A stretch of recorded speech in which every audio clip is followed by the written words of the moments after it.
마이스터고와 특성화고는 이 산업 현장의 전문 기술 인력을 키우기 위한 직업계 고등학교입니다.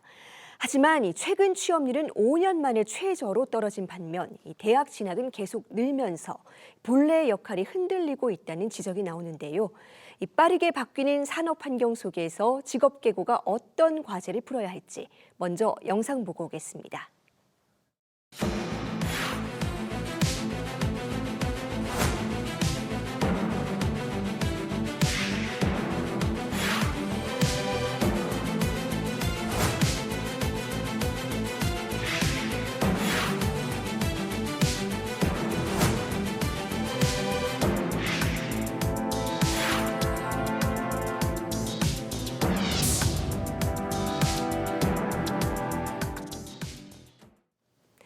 네, 오늘은 이 마이스터고인 서울 로봇고등학교의 오성훈 교장 선생님과 함께 이 학교 현장에서 느끼는 직업계고의 현실에 대해서 자세히 짚어보겠습니다. 교장 선생님 어서 오세요. 안녕하세요. 네, 올해 통계를 봤더니 이 직업계고 졸업자의 어떤 취업률이 55.2%로 3년 연속 떨어졌는데 진학률은 49.2%까지 올랐습니다. 근데 이게 오랜만의 얘기가 아니고 전체적인 추세가 취업은 점점점 하지 않고 진학으로 가는 분위기입니다. 조사 결과를 좀 어떻게 해석할 수 있을까요? 예, 이번 통계는 직업계고의 정체성 위기를 단적으로 보여주는 그런 성적표라고 생각을 합니다. 학생들이 직업계고를 선취업의 경로가 아닌 더 쉬운 대학 진학의 우회로로 그렇게 인식하기 시작했다는 것을 의미합니다. 근본적으로는 취업의 질 양극화를 들 수 있습니다. 직업계고 학생들을 기다리는 일자리는 여전히 열악하거나 혹은 인공지능 대전환의 파고를 넘기 위해 대학 이상의 전문성을 요구하는 고난도 직무입니다. 이 양극화의 좁은 틈 사이에서 한쪽은 외국인 노동자들이 채우며 또 다른 한쪽은 대학 졸업자들이 채우고 있습니다. 그 틈을 더 줄이는 고졸 인력의 구조적 배제 현상이 나타난 것이라고 볼 수가 있겠습니다. 안정된 일자리가 충분히 공급되지 않으니까 학생들은 결국 울며 겨자 먹기로 대학 진학이라는 익숙한 경로를 그렇게 택하게 되는 구조라고 생각합니다. 네, 구조적으로 한쪽에서는 외국인 노동자 그리고 한쪽에서는 대학 졸업자들 사이에 끼어 있는 아주 어려운 현실이라고 지적을 해주셨는데요. 그다음에 학생들이 취업 대신에 진학으로 눈을 돌리는 가장 큰 이유가 뭐라고 볼 수 있을까요? 학생들 입장에서 봤을 때는 가장 합리적인 선택이라고 생각을 합니다. 양질의 고졸 일자리를 둘러싼 경쟁은 아주 치열한 반면에 학령 인구 감소로 대학 입학은 아주 넓어졌습니다. 게다가 직업계고 졸업생에게 돌아가는 그런 취업 장려금보다 대학생이 받게 되는 학자금 지원이나 각종 혜택이 훨씬 크다는 점도 간과할 수 없는 현실적인 유인책이라고 생각합니다. 이러한 현상은 정책 변화의 결과이기도 합니다. 직업계고는 2019년 정도부터 취업과 진학을 모두 지원하는 투트랙을 시도했고 신입생 모집 홍보의 축도 옮겨갔습니다. 직업계고에 들어와서 쉽게 대학 가서였죠. 이 과정에서 직업계고를 통한 쉬운 대학 진학을 염두에 둔 입학생이 증가하게 되었습니다. 통계 착시도 한번 짚어봐야 될 것 같습니다. 직업계고 졸업자의 취업률은 55.2%, 겉보기에는 절반 이상이 취업에 성공한 것처럼 보입니다. 하지만 이 수치는 진학자, 그다음에 입대자 등을 분모에서 제외한 그런 결과입니다. 졸업생 전체를 분모로 다시 계산해 보면 실제로 바로 취업에 나서는 순수 취업 비중은 25.6%에 불과합니다. 50%대라는 표면 취업률은 실제로는 졸업생 4명 중 1명만 취업한다는 그런 현실을 가리고 있는 셈이죠.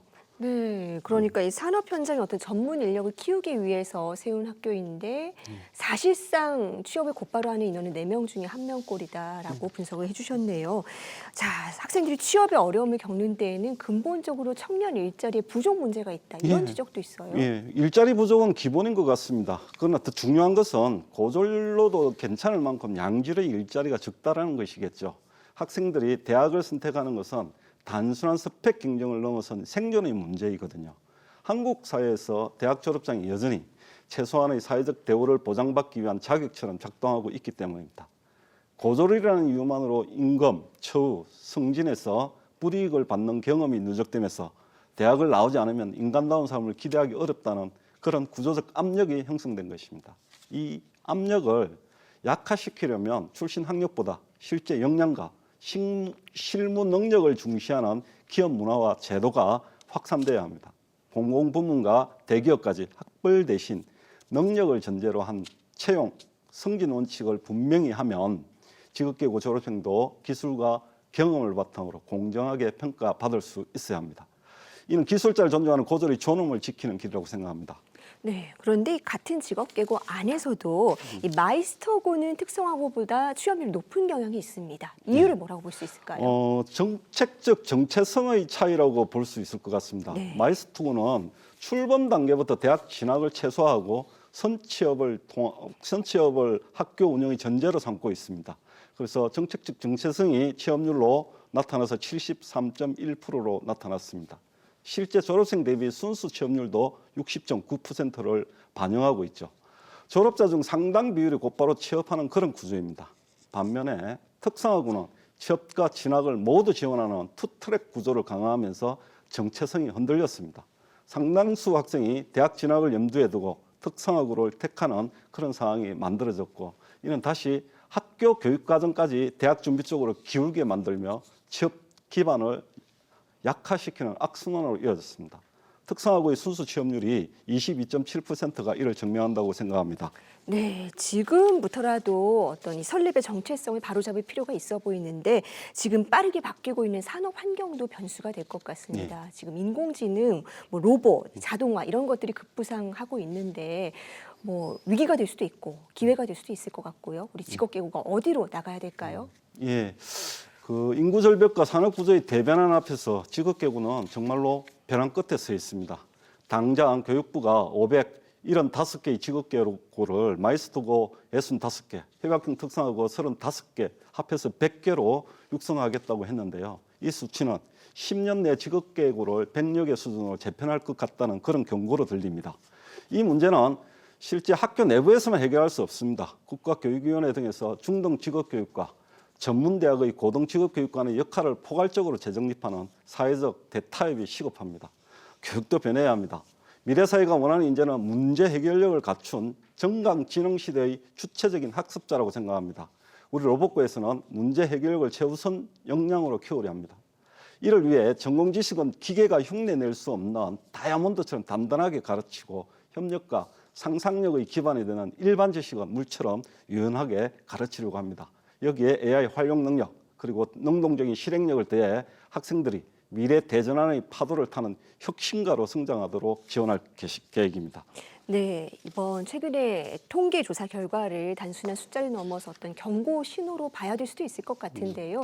지금의 직업 교육 정책 가운데서 가장 시급하게 바꿔야 될 것 뭐라고 보십니까? 예, 지금의 직업교육 정책은 겉으로 보기에는 신산업, 미래산업과 연결된 화려한 간판을 내걸고 있지만 졸업 이후 안정된 일자리라는 출구가 충분히 설계되어 있지 않습니다.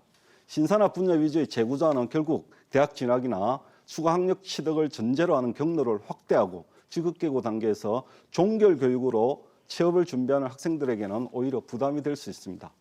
정책 목표는 표면 취업률이 아니라 졸업자 기준 순수 취업률을 의미 있게 높이는 데 맞춰야 한다고 생각합니다. 최소한 졸업생의 절반 정도가 고교 단계 교육만으로도 안정된 일자리를 선택할 수 있도록 뿌리산업, 기초산업 분야를 중심으로 고졸 채용 확대, 임금, 처우 개선, 장기 고용을 유도하는 지원책이 절실하다고 생각합니다.